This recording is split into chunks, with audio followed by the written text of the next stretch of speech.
सवाल है आपके लिए, भारत के संविधान में अंतर्राष्ट्रीय सुरक्षा को प्रोत्साहन देना सुनिश्चित है, तो ये कहाँ से सुनिश्चित किया गया है? सही जवाब होगा राज्य के नीति निर्देशक तत्वों में ये लिखा हुआ है। ठीक है, बात करते हैं अगले सवाल की तरफ। अगला सवाल आपके लिए है, कल्याणकारी राज्य की संकल्पना का समावेश भारत के संविधान में कहाँ से लिया गया है? तो ये है दोस्तों, सही जवाब होगा राज्य के नीति निर्देशक तत्वों में ये बताया गया है। ठीक है, बात करते हैं अगले सवाल की तरफ। अगला सवाल है, संविधान का कौन सा भाग कल्याणकारी राज्य का जो आदर्श घोषित रहता है वो क्या है? वो है दोस्तों राज्य का नीति निर्देशक तत्व माने जाते हैं। बात करते हैं अगले सवाल की तरफ। अगला सवाल आपके लिए बनता है, भारतीय संविधान में सम्मिलित नीति निर्देशक तत्वों की प्रेरणा हमें किस संविधान से प्राप्त हुई है? तो हमें संविधान कहाँ से हुई है? ये हुई है आयरलैंड के संविधान से हमें प्राप्त हुई है। बात कर लेते हैं अगले सवाल की तरफ। अगला सवाल बनता है आपके लिए कि भारतीय संविधान के किस भाग में न्यायपालिका तथा कार्यपालिका का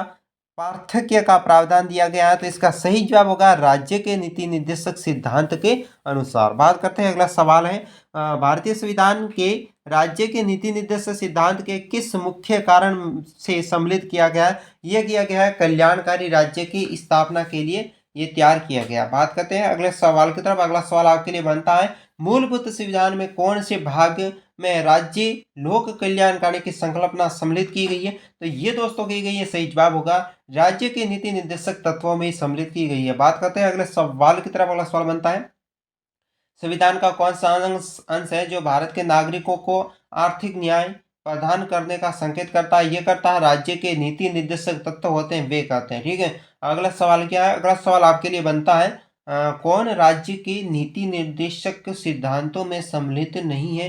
तो ये कौन संस्थान में नहीं है? इसका सही जवाब होगा सूचना का जो अधिकार है, इसका ये जवाब है जो सही होगा। बात करते हैं अगले सवाल की तरफ। अगला सवाल आपके लिए बनता है, किस नीति निर्देशक सिद्धांतों को प्राय समाजवादी माना जाता है? तो समाजवादी माना किसे जाता है? सही जवाब होगा ग्राम पंचायतों की स्थापना। ठीक है, लाइक, सब्सक्राइब, शेयर, कमेंट।